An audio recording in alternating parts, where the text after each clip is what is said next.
Hello dear students, I welcome you to my YouTube channel core chemistry classes. मेरा नाम है Manas Kumar Singh and this is our lecture number 12 of chapter stoichiometry.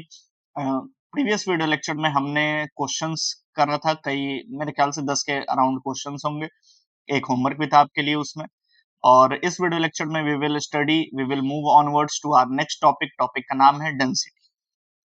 ठीक है जी। तो फिर density तो बढ़िया टॉपिक है, इसमें कई कई बातें सीखने को मिल जाती हैं या समथिंग सम यूनिक पॉइंट्स।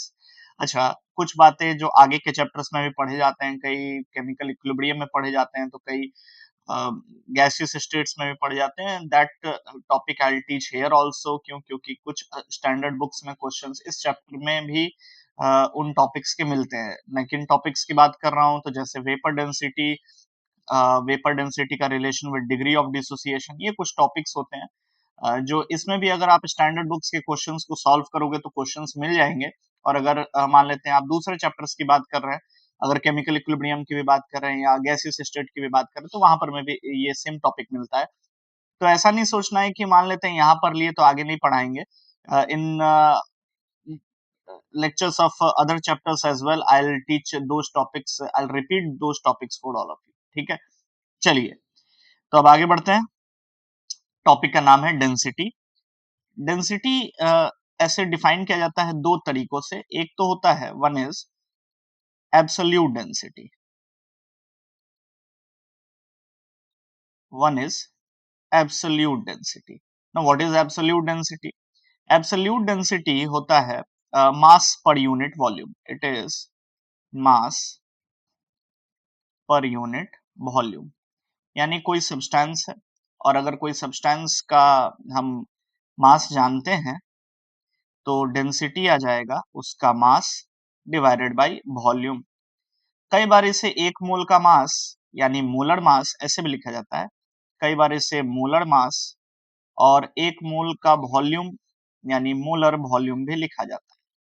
अगर गैस की बात की जा रही है, यानी if we are talking about the density of a gas, तो कई बार molar mass molar mass of gas divided by 22.4 litre NTP पे, एनटीपी का कंडीशन अगर हो तो, और 22.7 लीटर अगर एसटीपी का कंडीशन हो तो, ऐसे भी डेंसिटी निकलता है।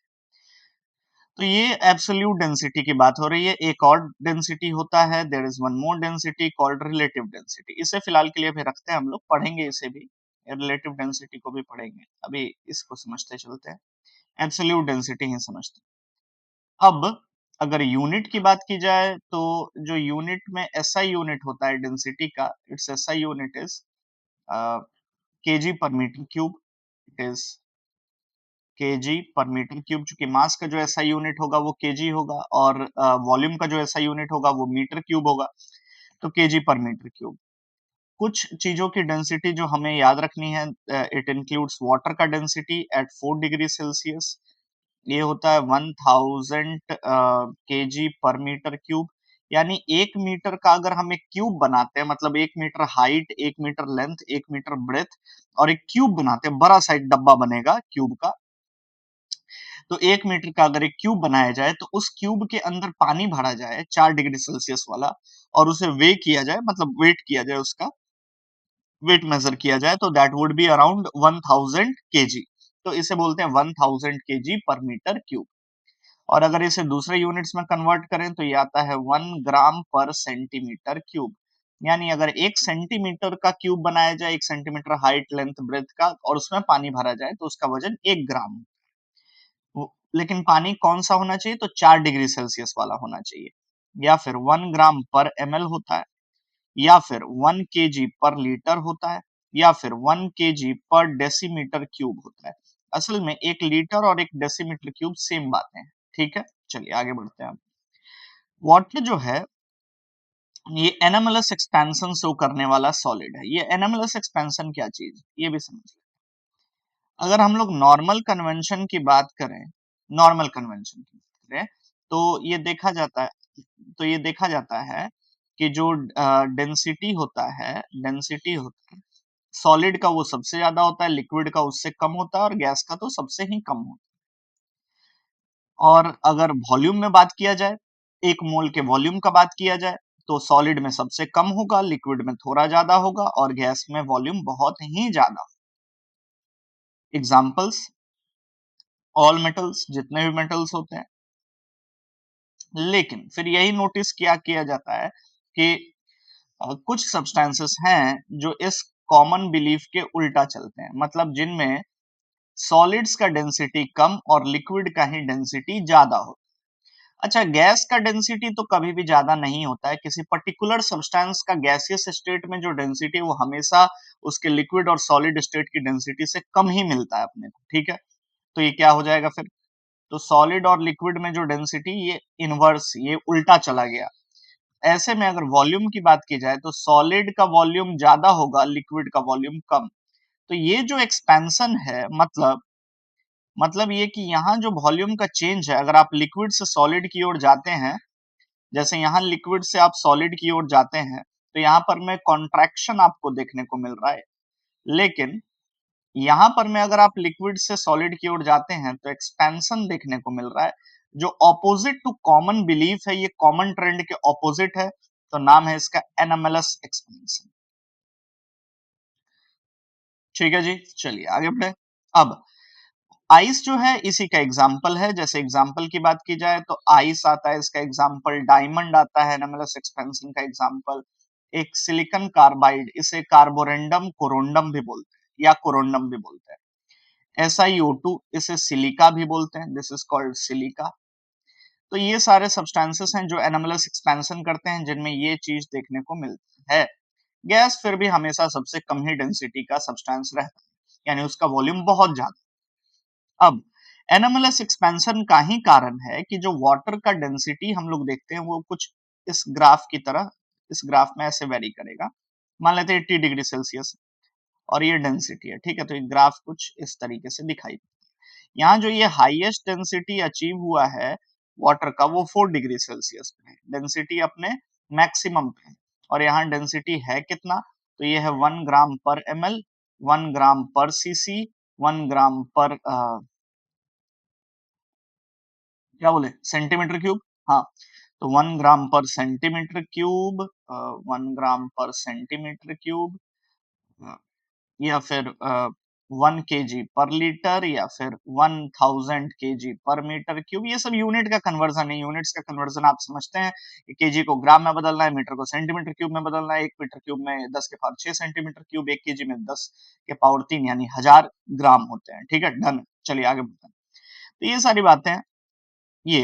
अच्छा, एक और एग्जांपल जो याद रखना है वो है density of mercury, which is 13,600 kg/मीटर क्यूब। तो अगर इसे हम लोग लिखना चाहें तो we can write it like this कि 13.6 ग्राम पर सीसी और सेंटीमीटर क्यूब, या 13.6 kg/लीटर, या फिर 13.6 ग्राम पर ml। तो ये सारी बातें भी लिखी जा सकती हैं। तो ये क्या है भाई, डेंसिटी ऑफ मरकरी है ये, मरकरी, Hg मीन्स मरकरी।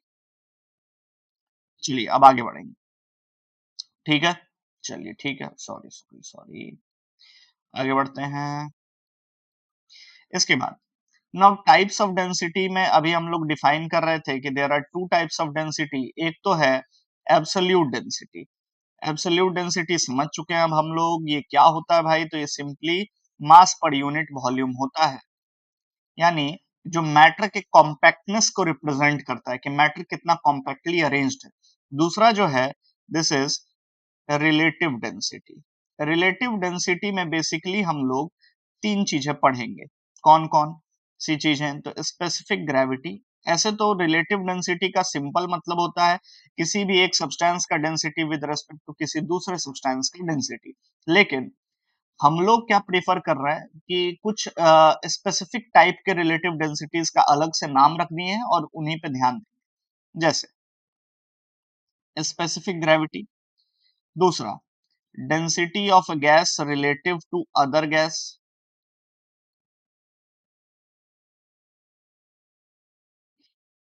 और एक वेपर डेंसिटी। तो ये 3 टाइप के रिलेटिव डेंसिटीज हम लोग पढ़ेंगे। तो एक एक करके स्टार्ट करते हैं। जैसे सबसे पहला है specific gravity. Now what is specific gravity, तो it is the density of any liquid relative to the density of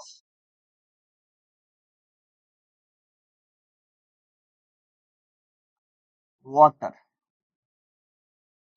eight 4 degree Celsius. क्या है भाई स्पेसिफिक ग्रेविटी? तो जैसे अगर हम कोई, ये जनरली निकाला जाता है लिक्विड्स के लिए, generally for liquids specific gravity जो है वो जनरली लिक्विड्स के लिए कैलकुलेट किया जाता है। जैसे फॉर एग्जांपल अगर हम लोग बोलें कि for example there is an oil, oil X, और इस ऑयल का स्पेसिफिक ग्रेविटी क्या होगा? तो सिंपल है, ऑयल का स्पेसिफिक ग्रेविटी होगा इस ऑयल का density, density of the oil, oil with respect to, the density of water, with respect to the density of water. और वाटर का कौन सा डेंसिटी भाई? तो 4 डिग्री सेल्सियस वाला। अब 4 डिग्री सेल्सियस पे कितना डेंसिटी होता है दैट वी रिमेम्बर। ये स्पेसिफिक ग्रेविटी एक प्रकार का रिलेटिव डेंसिटी है। जितने भी रिलेटिव डेंसिटीज की हम बात करेंगे, ऑल विल बी यूनिटलेस। सभी के सभी क्या होते हैं? तो सभी के सभी यूनिटलेस होते हैं। ठीक है जी, चलिए आगे बढ़ेंगे। अब अगला पॉइंट है कि जैसे अगर मान लेते हैं फॉर एग्जांपल हमें लिखा हुआ है कि कोई ऑयल है, ऑयल ए, और इसका डेंसिटी है 0.91 ग्राम पर सेंटीमीटर क्यूब। और बताइए कि इसका स्पेसिफिक ग्रेविटी क्या होगा? Find its specific gravity. तो हम लोग सिंपली निकाल सकते हैं कि भाई इसकी स्पेसिफिक ग्रेविटी होगी 0.91 ग्राम पर centimetre cube divided by water की डेंसिटी ग्राम पर सेंटीमीटर क्यूब में, जो कि 1 ग्राम पर सेंटीमीटर क्यूब होती है, तो 0.9। सिंपल। तो ये है स्पेसिफिक ग्रेविटी। अच्छा, मान लेते हैं क्वेश्चन इस प्रकार से पूछे कि for example the specific gravity of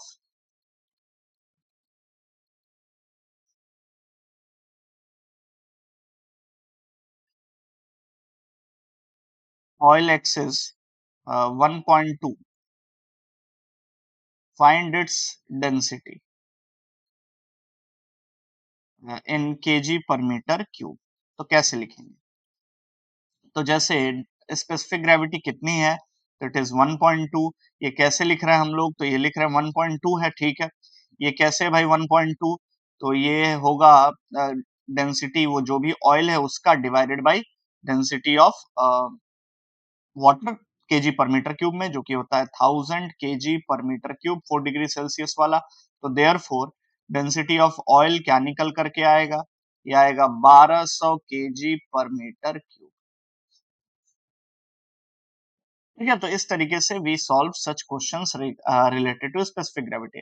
आपके मन में एक सवाल आ रहा होगा कि अच्छा सर, ये स्पेसिफिक ग्रेविटी का यूज क्या है? What is the basic use of it? तो यूज बहुत सिंपल है। जैसे क्या होता है ना कि कई बार कई चीजों का ब्लड टेस्ट किया जाता है, यूरिन टेस्ट होता है, तो इन सब में स्पेसिफिक ग्रेविटी का यूज होता है। उससे पता चलता है कि मतलब स्पेसिफिक ग्रेविटी मेंशन होता है कि प्योर वाटर के रिस्पेक्ट में कितना हो चुका है, मतलब डेंसिटी ज्यादा हो चुका है या कम हो चुका है, उससे मतलब किसी डिजीजेस से कोरिलेट करने में मदद मिलती है। ठीक है, चलिए अब आगे बढ़ते हैं। रिलेटिव डेंसिटी ऑफ गैसेस की बात कर ले अब हम लोग। तो रिलेटिव डेंसिटी गैसेस के बारे में, इसका मतलब हुआ कि जैसे density of gas X upon density of gas Y. अब हम इसकी बात कर रहे हैं, तो ये कैसे लिखेंगे? तो गैसेस के डेंसिटी के लिए हमने एक इक्वेशन पर रखा है, PV is equals to n R T. PV is equals to n, n की वैल्यू हो सकती है given mass upon molar mass into R T. P into M is equals to, sorry, P into M is equals to W upon V R T. ठीक है, अभी P क्या है? Pressure of the gas. M क्या है? Molar mass of the gas. W क्या है? मास of the gas, जितना दिया हुआ है, और वो दिए गए का वॉल्यूम है V। तो मास बाय वॉल्यूम क्या होता है?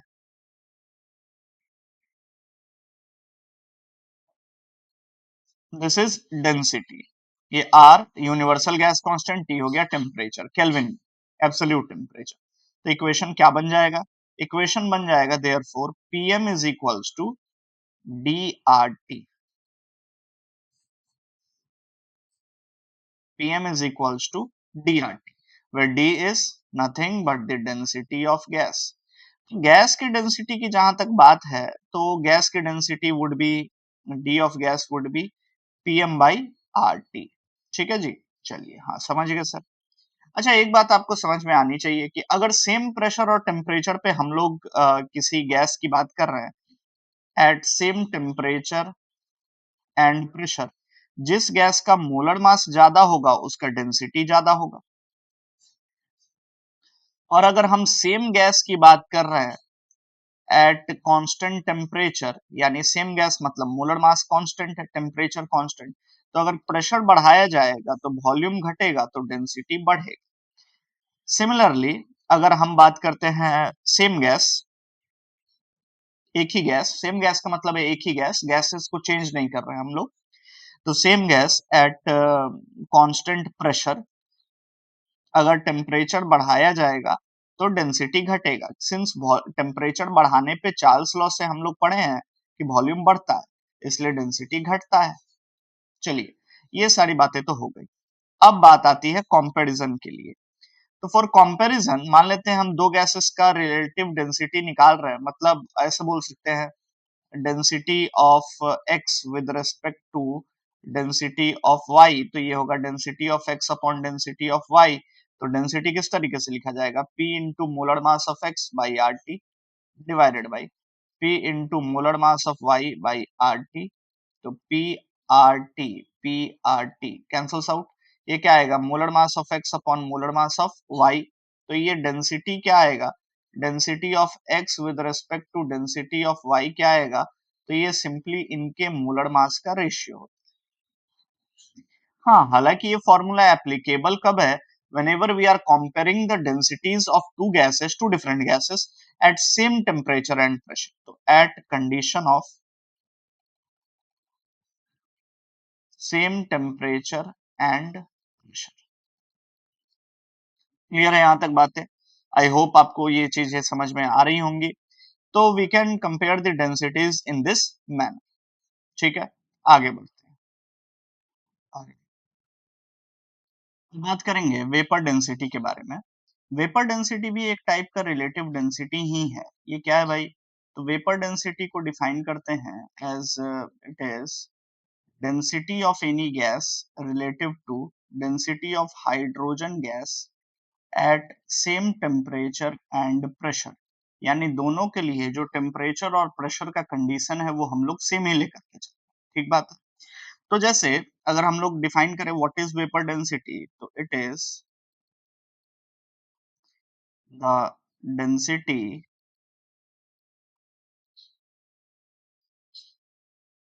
of any gas with respect to density of hydrogen gas at same temperature and pressure। तो ये डेफिनेशन हुआ बेसिक। अब अगर बात किया जाए इसके लिए कि भाई ठीक है यहाँ तक तो समझ गए, तो अगर कोई गैस है मान लेते हैं गैस एक्स, तो इस गैस एक्स का वेपर डेंसिटी कैसे लिखा जाएगा, तो इस गैस का डेंसिटी यानी density of x upon density of hydrogen gas, और दोनों का टेम्परेचर टी टी, दोनों का प्रेशर भी पी और पी, यानी दोनों का टेम्परेचर और प्रेशर का कंडीशन सेम होना चाहिए। ठीक बात है। अब इस हिसाब से अगर देखा जाए तो we write the density as, density क्या था भाई, पीएम अपॉन आर टी।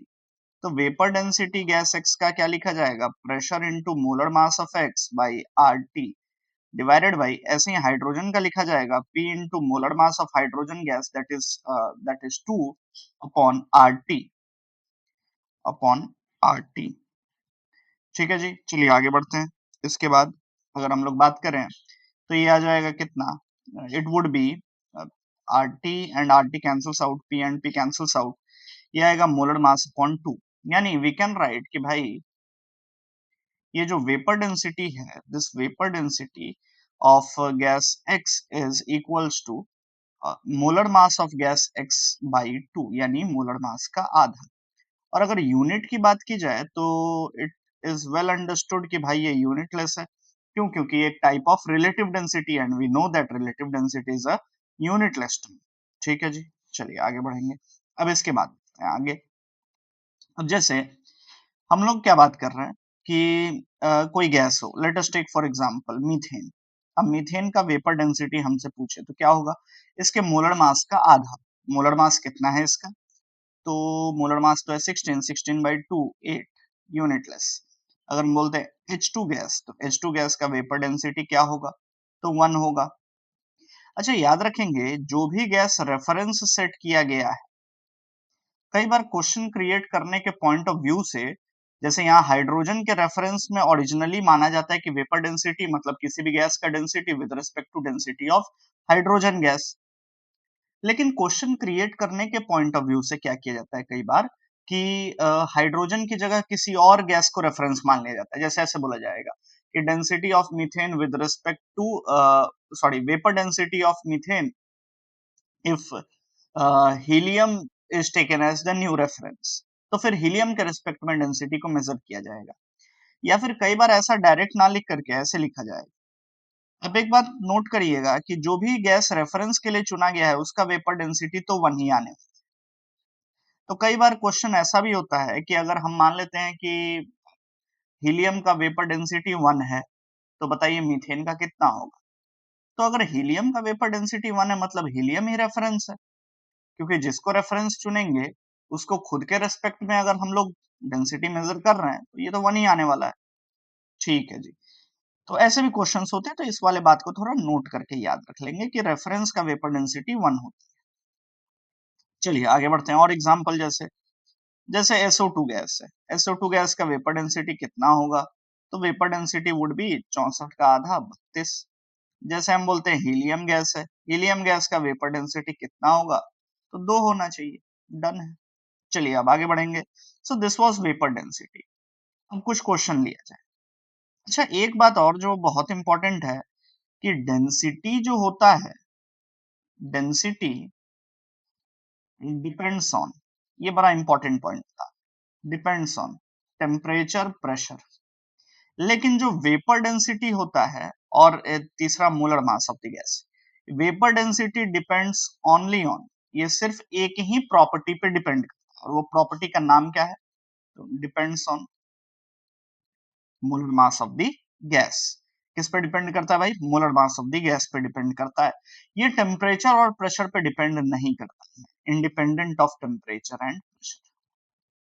क्योंकि जिस टेम्परेचर प्रेशर पे हम किसी भी पर्टिकुलर गैस की बात करेंगे, उसी सेम टेम्परेचर और प्रेशर पे we will talk about the density of hydrogen gas. मतलब मान लेते हैं अगर ऊपर हम लोग रखे हैं डेंसिटी ऑफ, मान लेते हैं ऊपर हम लोग अगर रखे हैं density of any gas at a particular temperature T and P, तो नीचे जो रखेंगे वो रहेगा density of hydrogen gas at same temperature T and pressure P। Done है भाई, आगे बढ़ा जाए। चलिए अब आगे देखते हैं। तो independent of temperature and pressure, तो ये बड़ा इंपॉर्टेंट है। ठीक है जी, आगे चलिए अब क्वेश्चन को देखा जाए। Density of ozone relative to methane under the same temperature and pressure conditions is. अब ये किस टॉपिक का सवाल हुआ, ये हुआ रिलेटिव डेंसिटीज ऑफ गैसेस। तो हम जानते हैं कि जब भी टेम्परेचर और प्रेशर का कंडीशन इज एकदम एग्जैक्टली आइडेंटिकल, तो वी कैन राइट कि भाई दो गैसेस के डेंसिटीज जो होते हैं gas X by gas Y, वो सिंपली उनके मोलर मास के रेशियो के बराबर। तो हम लोग लिखेंगे डेंसिटी ऑफ ओजोन बटे डेंसिटी ऑफ मीथेन, सिंपली आ जाएगा कितना, तो ओजोन का मोलर मास होता है 48 और मीथेन का होता है 16, यानी कितना आ जाएगा भाई, तो 3L। Answer to this question will be option B. ठीक है जी, आगे 5.6 liter of a gas at NTP weighs equal to 8 gram. The vapor density of gases. ये भी बहुत आसान सा सवाल है। बोलता है 5.6 लीटर कोई गैस है, ठीक है, एट एनटीपी, और उसका वजन है 8 ग्राम। तो 5.6 लीटर मतलब कितना मोल है, तो मोल निकाला जाए तो 1/4 मोल आएगा। तो अब अगर 1/4 मोल का वजन जो है वो 8 ग्राम है, तो 1 मोल का वजन कितना आएगा, तो ये आएगा 32 ग्राम। तो अगर ये 32 ग्राम आएगा तो इसका वेपर डेंसिटी कितना आएगा, ठीक ठीक आधा, यानी 16। डन। अच्छा और भी क्वेश्चंस हैं कुछ, देखा जाए। Vapour density of a volatile substance is 1.2। अच्छा कोई सब्सटेंस है, सब्सटेंस मान लेते हैं क्या है भाई, सब्सटेंस है एक्स, और इसका वेपर डेंसिटी बोल रहा है 1.2 है, और आप देखिए C2H6 यानी इथेन बोलते हैं इसे, C2H6 का वेपर डेंसिटी, अभी जस्ट आई टोल्ड यू कि भाई भाई जो रेफरेंस होता है उसका वेपर डेंसिटी 1 होता है, तो यहां बोल रहा है C2H6 का वेपर डेंसिटी 1 है, इसका मतलब यही रेफरेंस है, यानी जो भी गैस X है उसका डेंसिटी को मेजर किया गया होगा C2H6 के डेंसिटी के रेस्पेक्ट में, तो ये निकला होगा इसका मोलर मास बटे इसका मोलर मास, और ये मोलर मास आता है कितना 30, और ये कितना है 1.2, mx is equals to 30 into 1.2, ये कितना आ जाएगा 12 36, 36।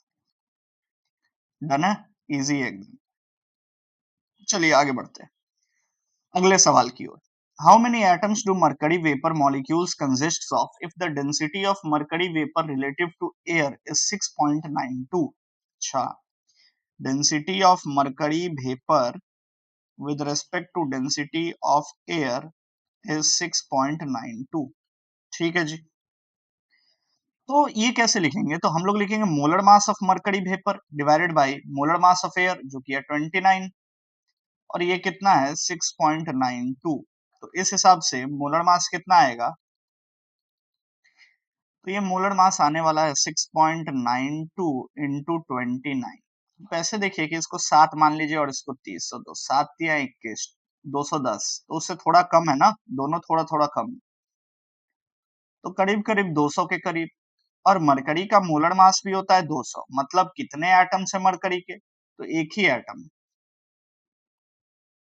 है ना, यानी मरकरी के वेपर में मरकरी का एक ही एटम होता है, क्योंकि मोलर मास आ रहा है 200 के करीब। अगर दो एटम होता तो मोलर मास 400 के करीब आता, तब आपको पता चलता कि वेपर में दो एटम है। ठीक है जी, चलिए आगे। Now next comes the topic vapour density of gaseous mixture. Vapour density of gaseous mixture,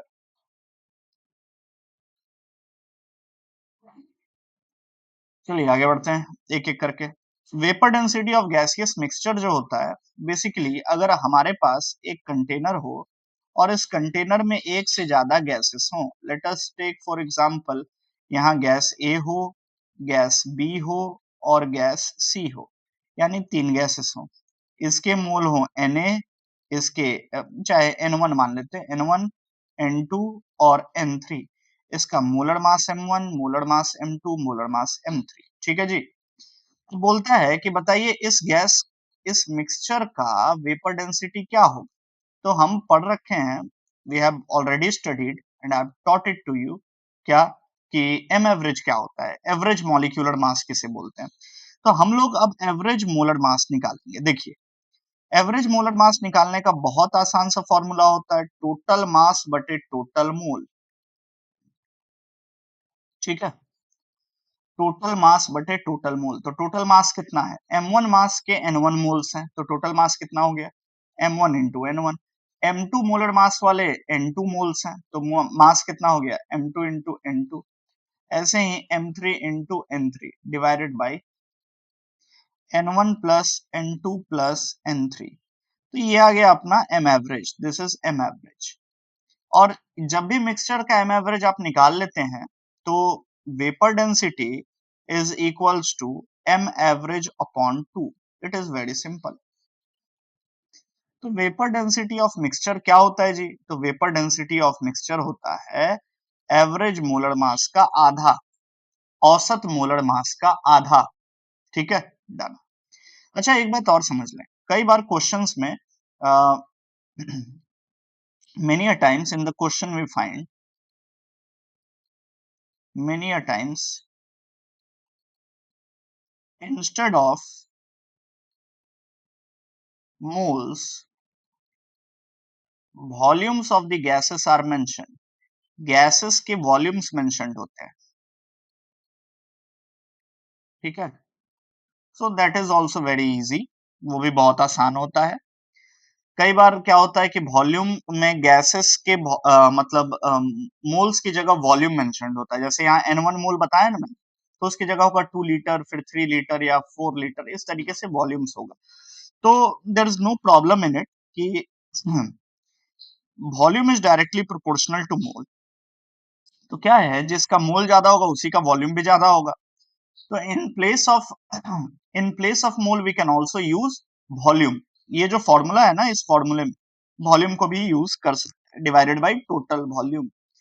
तो we can use volume in place of moles in above formula. ठीक है, चलिए आगे बढ़ेंगे। अब जैसे इसके क्वेश्चंस कुछ होंगे। अरे, नहीं है, ऐसे कैसे नहीं है? चलिए तो एक क्वेश्चन लिया जाए। जैसे एक कंटेनर रखा जाए, ठीक है। कंटेनर के अंदर we have taken 3 moles of helium and 2 moles of methane, ठीक है। अब इस मिक्सचर का वेपर डेंसिटी निकालने का ट्राई। तो क्या होगा, पहले तो एम एवरेज निकालना पड़ेगा। तो 3 इंटू 4 प्लस 2 इंटू 16, ये 4 और 16 असल में हीलियम और मीथेन के मोलर मासेस की बात। तो टोटल मास निकल गया, divided by total mole that is 5। तो 12 प्लस 32 बाई 5, तो कितना 44 बाई 5, तो इट इज 8.8। ये आया M average. Now if this is M average, तो देयरफॉर वेपर डेंसिटी क्या आएगा, तो वो आएगा 4.4।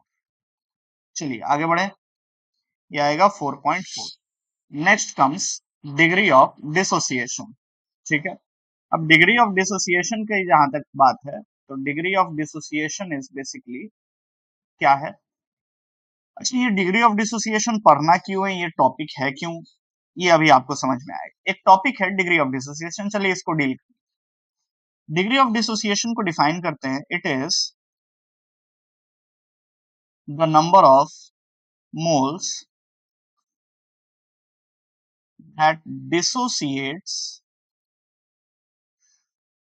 From 1 mole of any substance. किसी भी सब्सटेंस के एक मोल में से जितना मोल टूटता है, उसे ही डिग्री ऑफ डिसोसिएशन के मान लेते हैं। जैसे for example A gives two B, ठीक है। ये रिएक्शन दिया हुआ है। अगर हम बोलते हैं ये 10 मोल लिया हुआ है और ये 0 मोल लिया हुआ है, और थोड़ी देर बाद इस 10 में से 2 मोल खत्म हो जाता है। इधर जितना भी बने वो अभी अपना डिस्कशन का पार्ट नहीं है। हालांकि ये भी बहुत आसान है समझना कि कितना बनेगा, ये भी मैं आपको आसानी से समझा सकता हूँ।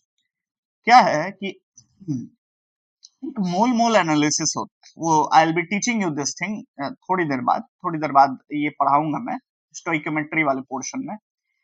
ए से बी बन रहा है, ठीक है। तो इसके एक मोल से बन रहा है 2 मोल, आप इस बात पे ध्यान देंगे। इसके एक से बन रहा है 2, एक से बन रहा है 2। तो अगर यहाँ 2 खत्म हुआ है तो बनेगा कितना, 4। तो फिर से समझ लें इस बात को कि एक से बन रहा है 2, तो 2 खत्म हुआ तो बी कितना बनेगा, तो बनेगा 4। इस तरीके से ये सॉल्व होता है, ठीक है। तो चलिए ये बचा कितना, तो ये बचा 8 मोल। डिग्री ऑफ डिसोसिएशन कैसे डिफाइन हो, डिग्री ऑफ डिसोसिएशन का एक सिंबल होता है अल्फा। इसे क्या पढ़ेंगे हम लोग, इसे पढ़ेंगे अल्फा। तो अब अल्फा क्या होता है कि 10 मोल में से 2 मोल टूटा है, तो एक मोल में से कितना मोल टूटेगा। फिर से समझते हैं, 10 मोल में से 2 मोल टूटा, तो एक मोल में से कितना मोल टूटा, इसे ही अल्फा बोलेंगे। तो ये आ जाएगा 2/10, और ये वैल्यू आएगी 0.2। So this is the basic value of alpha. आपको आई होप बात समझ में आई होगी कि अल्फा क्या होता है। तो अल्फा का मतलब होता है, अल्फा का फॉर्मूला होता है, बहुत सिंपल होता है। Alpha is equals to number of moles dissociate divided by initial number of moles taken. Initial number of moles taken, ठीक है जी। चलिए ये था अल्फा, डिग्री ऑफ डिसोसिएशन। चलिए एक आपके लिए सवाल रहेगा, you will try it out. Question कुछ इस प्रकार से कि if A gives two B, इसका हम 6 मोल लिए हुए थे और ये 0 मोल, ठीक है। और ये 6 में से गया 4 मोल, तो बचेगा कितना, 2 मोल। तो आपको बताना है अल्फा की वैल्यू क्या हो, लेकिन ये बताना है परसेंटेज में। अब परसेंटेज में कैसे बताते हैं, तो बस अगर यही अल्फा परसेंटेज में बताना आपको तो आप ऐसे लिखिए नंबर ऑफ मोल्स डिसोसिएटेड यानी जितना टूट गया bye initial number of moles taken into 100 कर लीजिए आप, ठीक है, डन। अच्छा, इसके लिए एक जनरल फॉर्मूला ऐसे भी डिफाइन किया जाता है कि जैसे ए से बनता है, मान लेते हैं कुछ एन बी, एन कोई भी वैल्यू हो सकता है, जैसे ए से 2b लिख रहे हैं हम, तो ए से बनता है एन बी, तो ये ए मोल लिए हुए थे और ए में से थोड़ी देर बाद एक्स मोल खत्म हो जाता है। अल्फा कैसे डिफाइन होगा, अल्फा डिफाइन होगा एक्स बाई ए से। कैसे डिफाइन होगा, एक्स बाई ए से डिफाइन होगा, यानी जितना मोल टूट गया बाई जितना मोल लिया हुआ। चलिए अब जैसे एक सवाल को देखा जाए, ठीक है, क्या क्वेश्चन कह रहा है कि if in the reaction, reaction क्या है जी, N2O4 क्या देता है, 2NO2। If alpha is the parts of N2O4 which dissociates, then the number of moles at final stage will be। अब अगर हम ये एक मोल ले रहे हैं और ये 0, तो एक में से जितना टूटेगा उसे ही अल्फा बोलेंगे। एट फाइनल स्टेज पूछ रहा है, फाइनल स्टेज, ठीक है जी। तो एक से बनता है, what we are finding over here, कि भाई एक से बनता है दो, जहां कुछ नहीं लिखा होता है ना तो उसका मतलब होता है एक, है ना, तो एक से बनता है, एक से बनता है दो, ठीक है। तो अब अगर हम लोग बोले कि एक में से गया कितना अल्फा, तो इधर बनेगा कितना 2 अल्फा, तो फाइनली कितना मोल्स है अपने पास, 1 minus alpha plus 2 alpha, it is simply 1 plus alpha, है ना। So answer to this question will be option D. आपको आई होप समझ में आया होगा कि व्हाट इज अल्फा। तो इसको समझना है कि भाई अल्फा और वेपर डेंसिटी के बीच में क्या रिलेशन होता है, कोई संबंध होता है कि नहीं, ऐसे समझते हैं। Relation between vapour density and degree of dissociation. अब इसके लिए I have to teach you कि ये डिसोसिएशन किस बला का नाम है, व्हाट इज डिसोसिएशन। बहुत आसान सा चीज है, ध्यान से सुनते चलेंगे समझ में आ जाएगा आसानी से। डिसोसिएशन एक रिएक्शन होता है जहां पर मैं कोई हेवियर मॉलिक्यूल लाइटर मॉलिक्यूल्स में टूट जाता है। क्या होता है, हेवियर गैस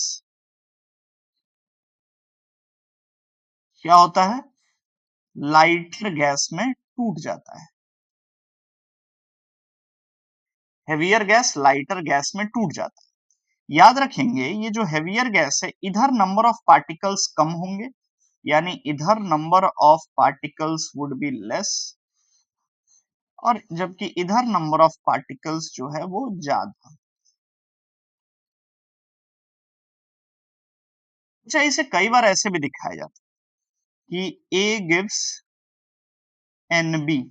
कैसे दिखाएंगे, A गिव्स NB, जहां ये N की वैल्यू एक से बड़ी होनी चाहिए, मतलब एक से दो बन रहा है। जैसे ऊपर मैंने जो डायग्राम बनाया है उसमें दिख रहा है कि A गिव्स 3B, यानी एक से तीन बन रहा है, क्लियर एकदम। तो एक से दो बन रहा है, एक से तीन बन रहा है, यानी n की वैल्यू एक से बड़ी होनी चाहिए, डन है। अब समझते हैं अगले पॉइंट को। तो a गिव्स nb, ये तो ठीक है। अब मान लेते हैं कई बार जैसे इसको एग्जांपल के रूप में समझाऊं मैं आपको, तो a gives 2b, a gives 3b, a gives 4b, इस तरीके से ये हो सकता है। या फिर ये ऐसे भी हो सकता है कि 2a gives 3b, sir 2a gives 3b, यहां तो n का वैल्यू क्या ले, 3 ले, नहीं तो यहाँ 3 नहीं ले सकते। इसको ऐसे समझते हैं कि दो से बन रहा है तीन, दो से बन रहा है तीन, एक से कितना बनता होगा, तो ऐसे लिखा जा सकता है क्या, a गिव्स 3/2b, तो हाँ बिल्कुल लिखा जा सकता है। तो n की वैल्यू क्या होगी, तो n की वैल्यू होगी 3/2। I hope this must be clear to all of you, बहुत आसान सा कंसेप्ट। कई बार ऐसा भी हो सकता है कि 2a gives b plus 2c plus 2d। इससे ये समझ में आता है what we are finding over here is कि भाई इसके दो मोल से बन रहा है इधर एक 2 और 2, ओवरऑल कितना हो गया? तो ये हो गया 2 से बन रहा है 5, तो 1 से कितना बनेगा? 5/2, यानी कि n की वैल्यू क्या हो गई? n की वैल्यू होगी 5/2। So this is like this कि भाई ये n का वैल्यू हमेशा 1 से तो बड़ा ही होना चाहिए। चलिए अब आगे समझते हैं बातों को। तो इसमें इसका वेपर डेंसिटी के साथ क्या रिलेशन है वो समझते हैं। अब इसको आपको एक सिनेरियो, एक एक्सपेरिमेंट की तरह समझना पड़ेगा। मान लेते हैं कि हमारे पास एक कंटेनर है और इस कंटेनर के अंदर हमने किसी गैस को भरा। Let us take for example, हमने इसमें N2O4 गैस को भरा और इस N2O4 का मोलर मास कितना है? तो इसका मोलर मास है 92। ये कैलकुलेट कर सकते हैं आप, 28 और 64, ये 92 आएगा। और इसका वेपर डेंसिटी कितना होगा? तो 46। इसे कहेंगे इसे कहेंगे थियोरेटिकल मोलर मास। ये थियोरेटिकल वैल्यू है या यही एक्सपेक्टेड वैल्यू है, या इसे कई बार नॉर्मल वैल्यू भी बोलते हैं। ठीक है जी, चलिए, हाँ बिल्कुल सही है सर। अब क्या होता है कि अंदर ही अंदर ये गैस टूटता है, मतलब हमने तो N2O4 गैस भर के रखा था, अब ये अंदर ही अंदर टूटता है और लाइटर गैस देता है। कौन सा गैस? 2NO2। क्या देता है? 2NO2। ये लाइटर गैस है, यानी हल्का गैस है। और इसमें हो क्या रहा है? नंबर ऑफ मोल्स भी बढ़ जा रहा है, क्योंकि अगर इसका 1 मोल टूटता है तो इसके 2 मोल्स बनते हैं, तो नंबर ऑफ पार्टिकल्स की संख्या बढ़ जा रही है। अब अगर आप इसको ऐसे समझिए कि हमने 10 ग्राम N2O4 भर रखा है इसमें। कितना ग्राम? 10 ग्राम N2O4। तो एक्स्ट्रा तो आ नहीं जाएगा, 11 ग्राम तो हो नहीं जाएगा, या 9 ग्राम तो हो नहीं जाएगा। क्यों? Law of conservation of mass नाम का भी कोई चीज होता है कि अगर 10 ग्राम भरा हुआ है तो 10 का 10 ही ग्राम रहेगा अंदर। हाँ सर, ये तो बात बिल्कुल सही कह रहे हैं आप, 10 का 10 ही ग्राम रहेगा। लेकिन पहले उस 10 ग्राम में हेवियर गैस थे तो मोल्स कम थे, और वो अब टूट गए, तो 10 ही ग्राम में नंबर ऑफ मोल्स क्या हो गए? बढ़ गए। तो क्या होता है कि इस डिसोसिएशन के चलते, ड्यू टू दिस डिसोसिएशन, जो एक मिक्सचर ऑब्टेन होता है, मतलब ये पूरी तरह से नहीं टूटता है। इसको ऐसे समझें कि अगर हमने N2O4 का कुछ मोल लेकर के रखा है तो वो पूरी तरह से नहीं डिसोसिएट करता। अगर 10 मोल N2O4 है तो उसमें 2 मोल ही टूटेगा, या 3 मोल ही टूटेगा, या 4 मोल ही टूटेगा, 10 का 10 नहीं टूटेगा। हाँ ठीक है। अब 10 का 10 नहीं टूटेगा, कुछ ही मोल टूटेगा, लेकिन उससे मोल्स तो बढ़ जाएंगे, और N2O4 की जगह हमको एक और गैस मिलेगा। कौन सा गैस? NO2 gas. अब क्या होगा? तो इस कंटेनर के अंदर, अब इस कंटेनर के अंदर क्या होगा? अब इस कंटेनर के अंदर 1 2 3 4 6 7 9, देखिए आप, 1 2 3 4 5 6 7 8 9 10 11, 11 इसमें मैंने मोल्स बनाए हुए थे, दो को मैंने तोड़ दिया, ठीक है। और दो को तोड़ा तो उसकी जगह पे क्या बना? एक से बना दो, एक से बना दो, तो क्या बना? एन N2O4 की जगह वी हैव गॉट NO2, और मोल्स तो बढ़ गए, मास तो अभी भी उतना ही है। क्या होता है? Due to dissociation, we have read it कि भाई ड्यू टू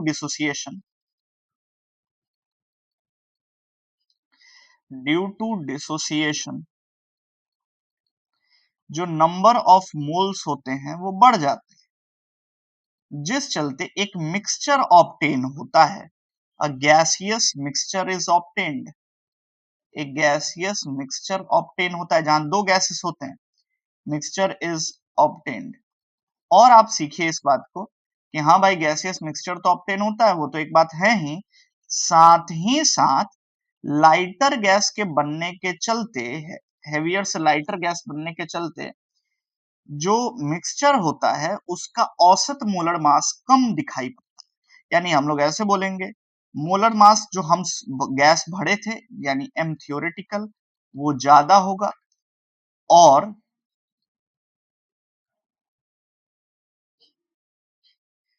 M थियोरेटिकल जो है वो क्या होगा? वो ज्यादा होगा, और ये जो M ऑब्जर्व्ड है ये कम हो जाएगा।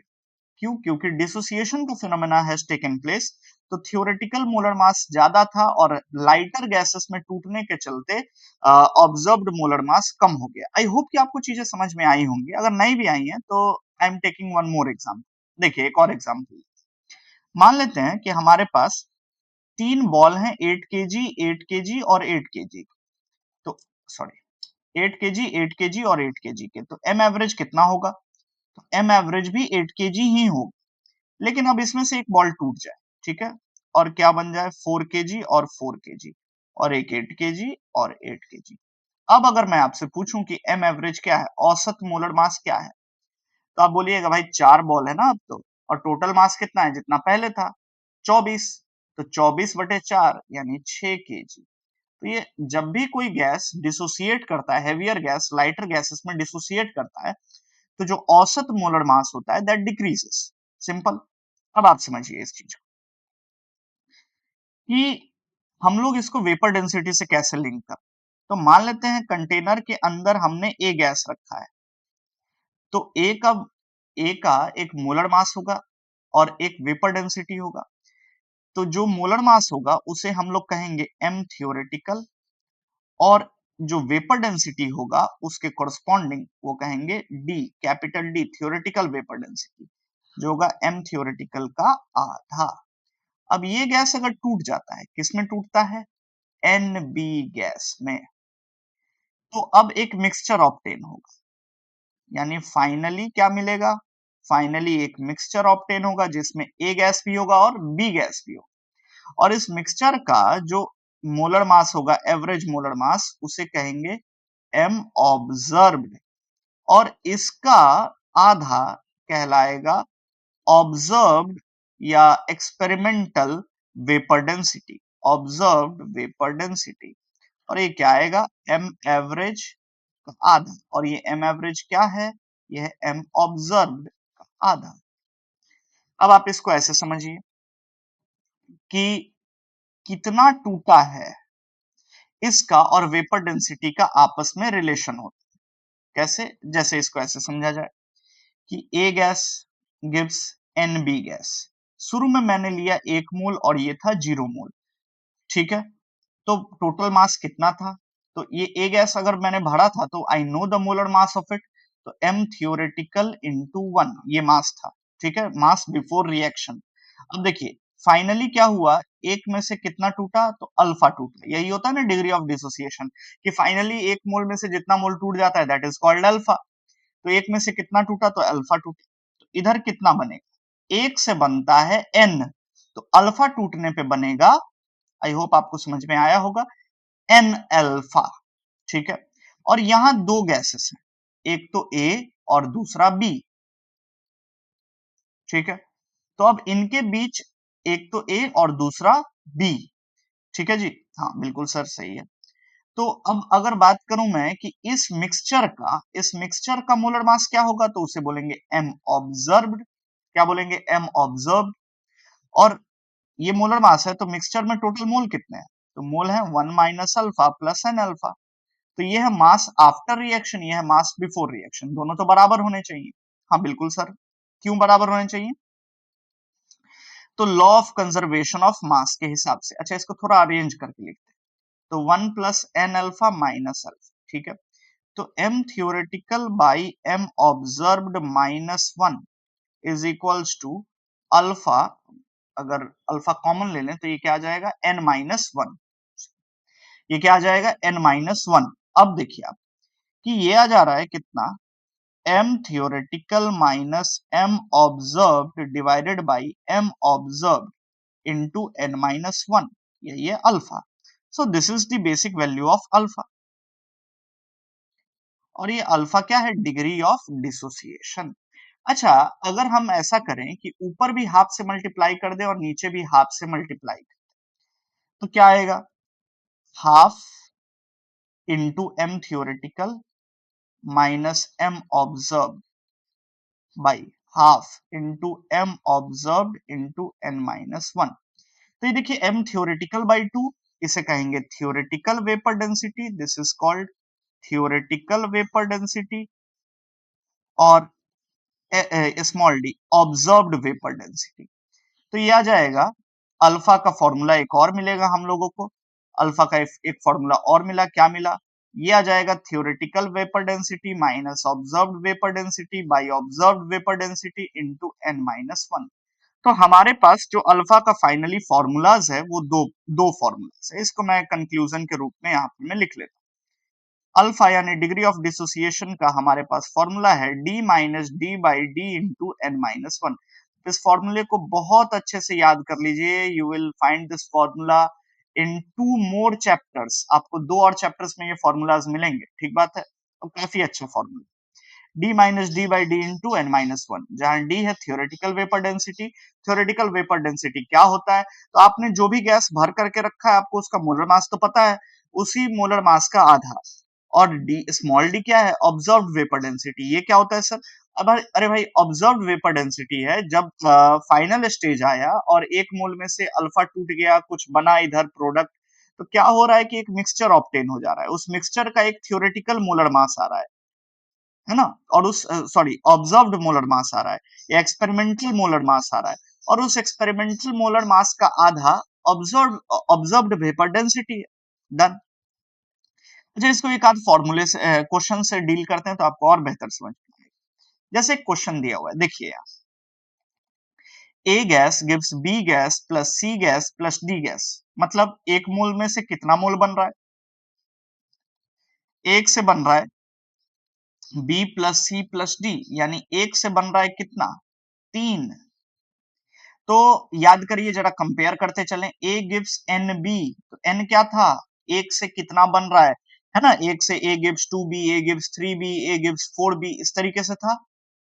तो यहाँ क्या है, ए गिव्स 3, एक दो तीन, तो एन की वैल्यू है 3। चलिए ठीक है, एन की वैल्यू मिल गई। Vapour density of the equilibrium mixture, equilibrium का मतलब होता है final stage, equilibrium is final stage. तो जो फाइनल स्टेज का मिक्सचर है उसका वेपर डेंसिटी कितना है भाई, तो उसका वेपर डेंसिटी है 50। when it dissociates to the extent to 10%, what will be the molecular weight of compound A? ये क्वेश्चन है, ठीक है। अब आप इसको ऐसे समझिए, alpha is equals to D minus D by D into N minus one. बहुत सिंपल है, एक ही फॉर्मूला है। तो देयरफॉर अल्फा की वैल्यू आएगी theoretical vapour density. Theoretical vapour density कितना है इसका, तो what will be the molecule, तो ए गैस अगर हम भरे हैं तो हम तो ए का ही मोलर मास जानेंगे ना, तो ए का मोलर मास थियोरेटिकल मोलर मास होगा और उसका आधा थियोरेटिकल वेपर डेंसिटी होगा। तो ये तो नहीं पता हमें, क्योंकि वही तो पूछा है, ए का मॉलिक्यूलर माइनस स्मॉल डी की वैल्यू क्या होगी, तो vapour density of the equilibrium mixture is 50। तो ये है मिक्सचर का 50 divided by 50 into 3 minus one, तो क्या आया, d माइनस 50 बाई 50 इंटू 2, तो क्या आया, d माइनस 50 बाई 100। ये अल्फा की वैल्यू क्या है, अल्फा इज बेसिकली 10%। अब ये तो परसेंट में है, आप इसको डेसिमल में लिखिए, तो कितना 0.1, 10 बाई 100, तो therefore 0.1 is equals to d minus 50 by 100। तो कितना आ जाएगा, कैपिटल डी आ जाएगा, ये इधर मल्टीप्लाई किया जाए तो 10 आएगा, 10 प्लस 50 60, यानी थियोरेटिकल वेपर डेंसिटी जो है 60 है। तो जो थियोरेटिकल मोलर मास है ए का वो कितना होगा, तो ट्वाइस ऑफ वेपर डेंसिटी, यानी कितना होगा, यानी वो हो जाएगा 120, इट वुड बी 120। चलिए जी, done. I hope this must be clear to all of you. आगे बढ़ेंगे, अगले सवाल को देखा जाए। इसमें भी बोलता है कि N2O4 डिसोसिएट करता है और 2NO2 देता है, एकदम सेम पैटर्न पे है ना, A gives 2B, यही पैटर्न है, तो N की वैल्यू क्या है, 2 है, N2O4 gives 2NO2, ठीक है।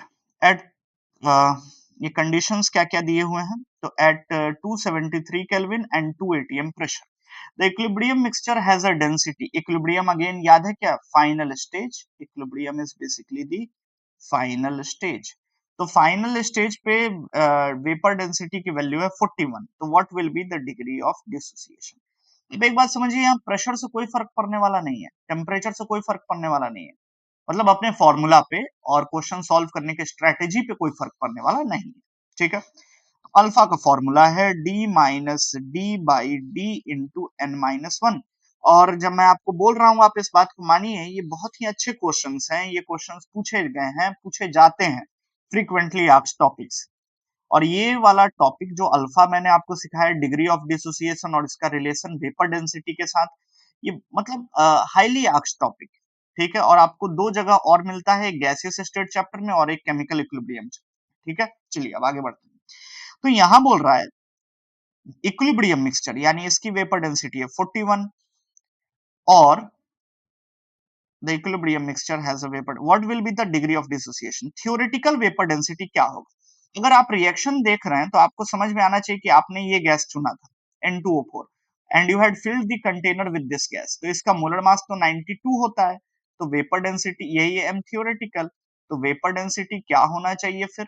इसका आधा 46 तो ये फॉर्मूला आ जाएगा 46 माइनस 41 अपॉन 41 इंटू 2 माइनस 1, यानी 46 minus 41 it would B 5 upon 41, और इसे अगर परसेंटेज में लिखे तो इंटू 100, ये करीब करीब 12.5% के करीब होना चाहिए। बात समझ में आ गई होगी। चलिए परसेंटेज के लिए आई हैव मल्टीप्लाइड विद 100, है ना। अब है वही relation between vapour density and degree of association है। अच्छा, दिस इज एसोसिएशन, हाँ बिल्कुल, जैसा डिसोसिएशन होता है ठीक वैसा ही होता है एसोसिएशन। अब आइए समझ ले एसोसिएशन क्या है। अब एसोसिएशन बहुत सिंपल है। मान लेते हैं आप एक डब्बे में कोई गैस को रखते हैं, डब्बे में आपने किसी गैस को भरा, कितना है भाई, हाँ ये रहा, ठीक है। अब इसमें क्या होता है कि ये गैस थोड़ी देर बाद ऐसा दिखाई पड़ा,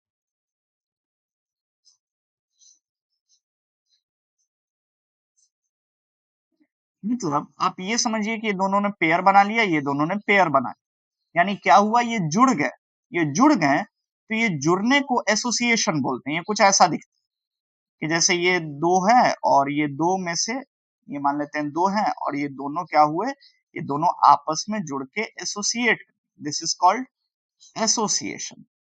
और अगर इसे रिप्रेजेंट करना हो एक इक्वेशन के रूप में, एक केमिकल इक्वेशन के रूप में, तो इसे लिखा जा सकता है जैसे एग्जांपल के लिए 2A gives B, ठीक है, 3A gives B, 4A gives B, या ऐसे लिखा जा सकता है, मतलब ज्यादा से कम बनते हैं, यानी we can say for guarantee कि यहां पर में ज्यादा नंबर ऑफ पार्टिकल्स से कम नंबर ऑफ पार्टिकल्स बनते हैं, क्योंकि पार्टिकल्स आपस में एसोसिएट करते हैं।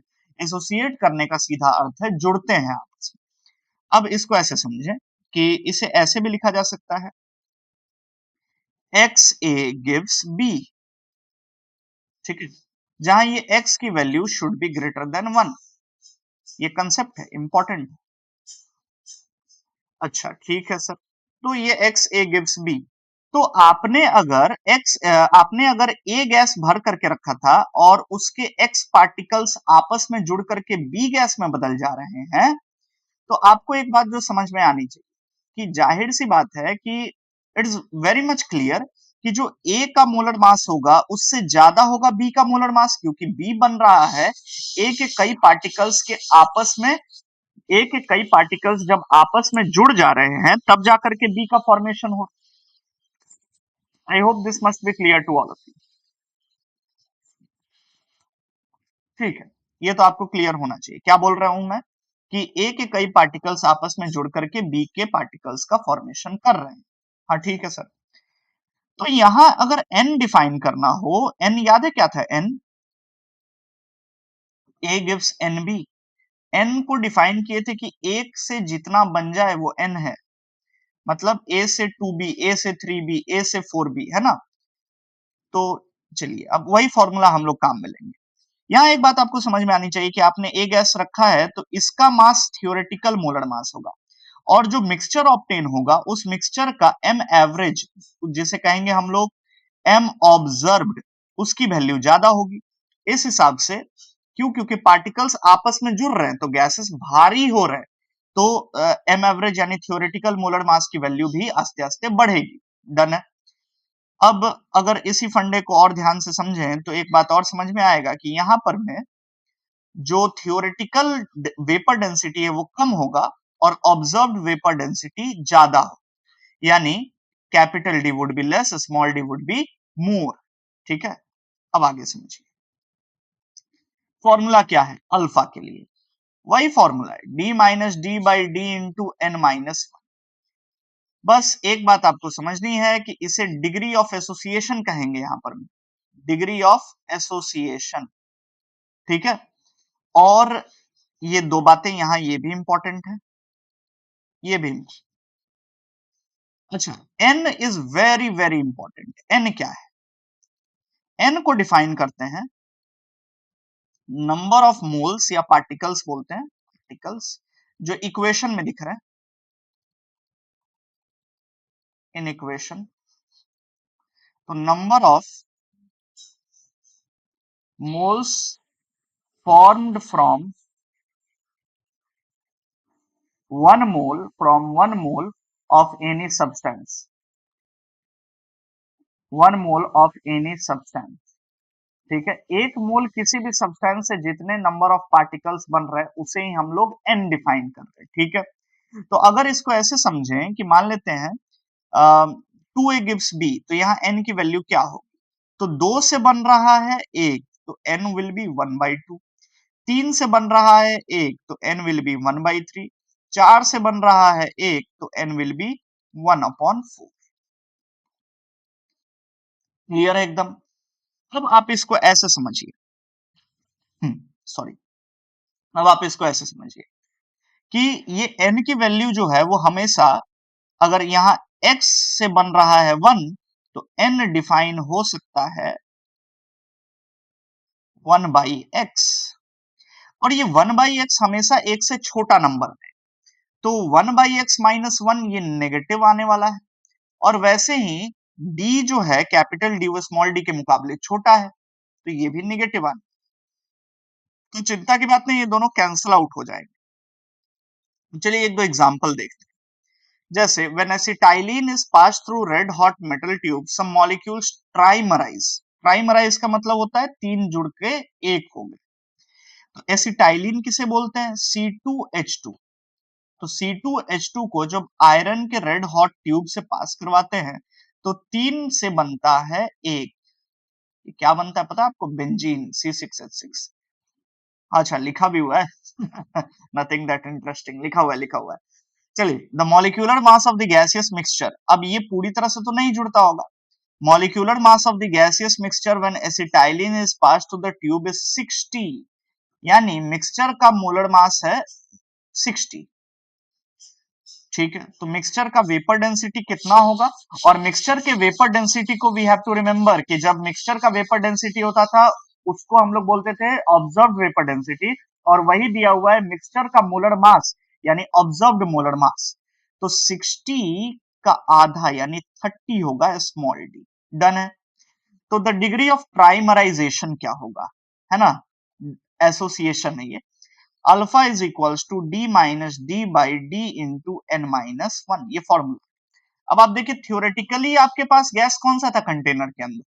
आपने रखा था एसिटाइलिन। इसका मोलर मास अगर देखा जाए तो 26 होता। ठीक है, 26। और तो वेपर डेंसिटी कितना हो जाएगा फिर? तो वेपर डेंसिटी हो जाएगा 13। तो 13 माइनस, लेकिन आपने कहा कि वेपर डेंसिटी दिखाई कितना दे रहा है? तो दिखाई दे रहा है 30। तो दिखाई दे रहा है 30, तो माइनस 30 डिवाइडेड बाई 30 इंटू 3 से बन रहा है एक, तो n की वैल्यू हो गई 1/3। तो 1/3 माइनस 1, तो it would B minus of 7/30 into -2/3। तो minus and minus cancels out, ये आ जाएगा 7/20। यानी अगर परसेंटेज में लिखा जाए 7/20, परसेंटेज में नहीं जरूरत है, ये 0. ये आ जाएगा कितना? 0.35। It is not mentioned in the options, एक बार मैं चेक कर लेता हूं जरा। When acetylene is passed through red hot metal tubes, some molecules trimerize to form benzene. The molecular mass of the gaseous mixture अच्छा, molecular mass of the gaseous mixture when, अच्छा नहीं, when acetylene is passed through the tube is 40, हाँ ठीक है, sorry 60. The degree of polymerisation of acetylene is C2H2, हाँ ये तो ठीक है. 3 से बन रहा है एक, और ये एसिटाइलिन का मोलर मास कितना है भाई, 78 आता है, तो ये बीच में है, 60 है, 30 और ये C2H2, 12 24 और 2 26, 26 का आधा 13, तो 13 माइनस 30. अरे यार यहाँ एक गलती कर दिया मैंने, क्या गलती कर दिया, यहाँ माइनस में गलत है ना, -17 आएगा ना, it would be human error है ना, इट इज -17, तो ये 17 आ जाएगा, तो 17/20, तो कितना आ जा रहा है फिर, तो ये आ जा रहा है 8, तो 8.5, तो ये 0.85 इसकी वैल्यू आ रही है, तो it is A, option A should be answer to question. चलिए एक क्वेश्चन और देखा जाए. एक सैंपल है हाइड्रोजन फ्लोराइड का, मतलब HF का, उसको 303 केल्विन पे कूल किया गया, तो most of the molecule undergo dimerization, di का मतलब है दो मिलकर के बना दे रहे हैं एक, दो मिलकर के बना दे रहे हैं एक पार्टिकल, ठीक है, तो दो से बन रहा है एक, तो n की वैल्यू हो जाएगी 1/2, alpha is equals to d minus D by D into 1/2 minus 1. तो कैपिटल डी की वैल्यू क्या है, if the vapour density of such a sample is 18, ये वैल्यू दिया है 18, ठीक है, और अच्छा ये वैल्यू देना ही पड़ेगा, अदरवाइज यही वैल्यू पूछेगा आपसे, क्योंकि ये वैल्यू हम लोग खुद फाइंड आउट नहीं कर सकते, या तो अल्फा दे देगा और इसी को पूछ लेगा, या तो फिर इस ये वैल्यू देगा और अल्फा पूछेगा.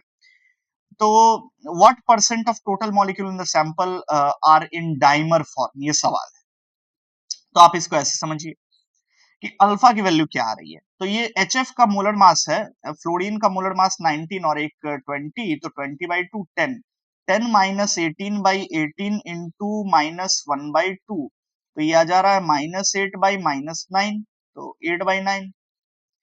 तो अल्फा यानी डिग्री ऑफ प्राइमराइजेशन क्या है, अल्फा है 8/9, 8/9 का मतलब है कि ये आ जा रहा है कितना परसेंटेज में, तो 800/9 ये 90% के करीब है, ठीक है जी. ये है what percent of total molecules in the sample are in, sorry, what percent of the total molecules in the sample are in dimer form, total molecule का, ठीक है, सॉरी,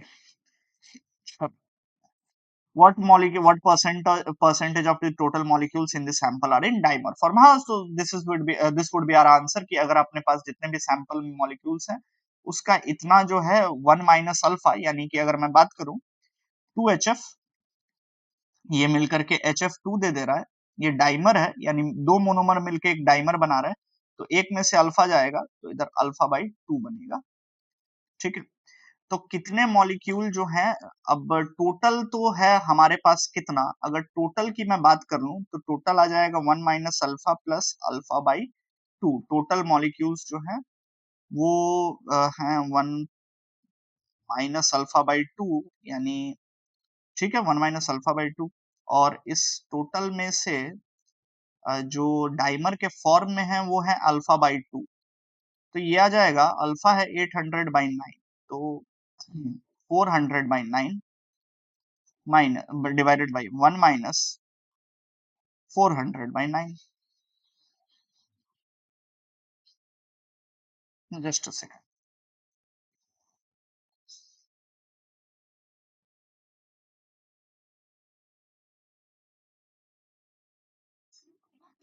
हो सॉरी सॉरी, ये परसेंटेज में हो गया ना, इसको तो वैल्यू में लिखना पड़ेगा ना, we have to write it in 8/9 लिखना पड़ेगा ना, परसेंटेज में नहीं चलेगा, तो 4/9, तो ये कितना आ जाएगा, ये आ जाएगा अपना, ये आ जाएगा 4/9 डिवाइडेड बाई 5/9, तो 9 कैंसल्स आउट, तो 4/5 इंटू 100, ये 80%, ये आंसर नहीं, ये आंसर नहीं, answer would be, answer would be 80%, ये आंसर जाएगा. अब क्यों जाएगा वो मैं आपको एक बार समझा दूं.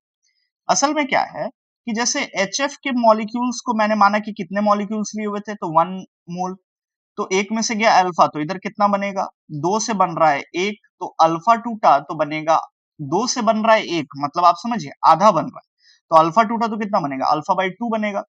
तो 1 minus alpha plus alpha by 2, तो टोटल मोल्स कितने हो गए, तो हो गए 1 minus alpha by 2। Total moles कितने हो गए, टोटल मोल्स हो गए इसके 1 माइनस अल्फा बाई 2। तो इसमें डाइमर कितने हैं, तो डाइमर है अल्फा बाई 2, तो परसेंटेज में बताओ जरा, तो alpha by 2 divided by 1 minus alpha by 2, तो टोटल मोल के का कितना परसेंट है ये, alpha by 2 divided by 1 minus alpha by 2 into 100 करिए तो 80% आएगा। ठीक है, that is it for today. This was quite a long lecture, but we have taken up many concepts. Degree of dissociation जिसमें था, डिग्री ऑफ एसोसिएशन था, vapour density था, vapour density of mixture था, relative density etcetera and etcetera, बहुत सारे topics हमने cover कर लिए। अगर मान लेते हैं कि आपको ये वेपर डेंसिटी अल्फा वाला थोड़ा सा डिफिकल्ट लगता है, तो इसको एक बार फिर से देखिए, फिर से समझिए, नोट्स बनाइए, बार बार लिखिए, क्वेश्चन को खुद से प्रैक्टिस करिए, you will be able to understand it in a better way. फिर भी अगर इफ द प्रॉब्लम परसिस्ट्स, तो आप you can write it in the comment and you can ask it to me कि क्या दिक्कत है, I try to resolve your. ठीक है, that is it for today, will meet in the next video lecture. Do like share and subscribe to the channel, और दूसरी बात कि अगर आपको वीडियो अच्छी लगती है तो प्लीज लाइक करिए और सब्सक्राइब करिए and share it to the ones who require it. See you, bye.